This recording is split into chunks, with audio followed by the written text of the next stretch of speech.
There was a bunch of plays that you guys could have taken back if you had the opportunity to do that, but tough game nonetheless. And what did Coach have to say to you guys afterward in the locker room? Yeah, like you said, a tough game, and I don't think there's necessarily one play that lost us the game, but we just have to get better, and it's a long season, and I think that we'd all much rather have that happen now and learn from it and grow from it and get ready to go on a run rather than it, come up in a bigger point down the season.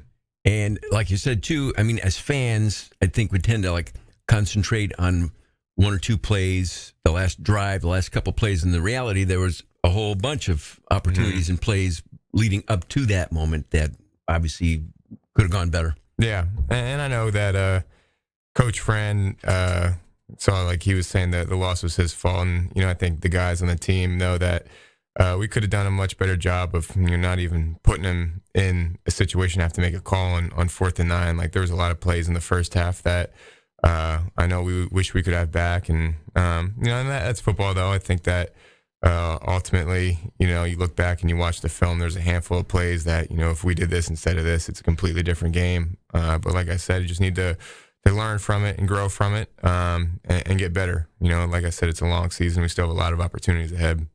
Earlier in the week, we were talking to Don McPherson, the former SU quarterback from the 80s. He joins us on Monday mornings and talking about, and I've always been impressed at the split-second decisions that you guys have to make in half a second or less, whether somebody, that's where I'm going, or that guy's open or whatever.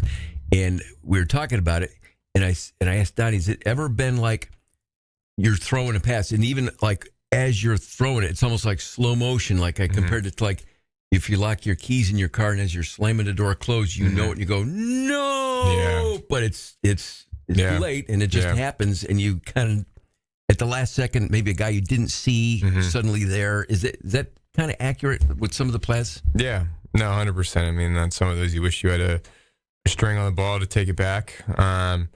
But I mean, I think you have to give credit to where credit's due. Stanford did a good job on defense. But 100%. Some of those passes, you wish you could, just hold on to it for another half a second and, just go on to your next read the progression. So it happens. It obviously is not fun when it happens. But I think that's part of the game. You just got to learn from it and grow from it.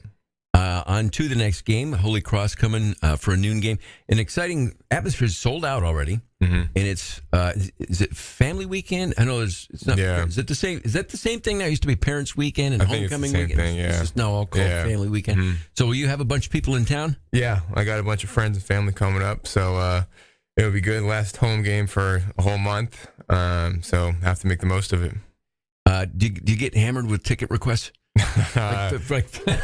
Like friends and family say, "Hey, come on, Kyle, I'm going to be in town. Hook me up." I try my best to get everybody hooked up with the family section tickets, but sometimes you only get so many. Yeah, sometimes it's tough.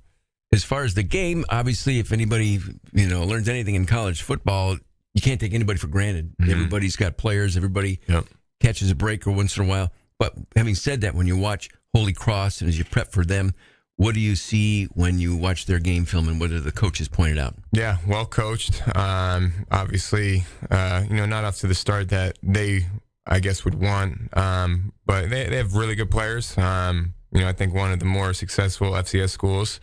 And I think the biggest message to the team this week is, we just have to focus on playing to our standard, regardless of who we play. It doesn't matter if Holy Cross comes out there or the Pittsburgh Steelers. We have to play to the same standard regardless of who the opponent is, and I feel like that's kind of the message that the guys are taking to heart this week.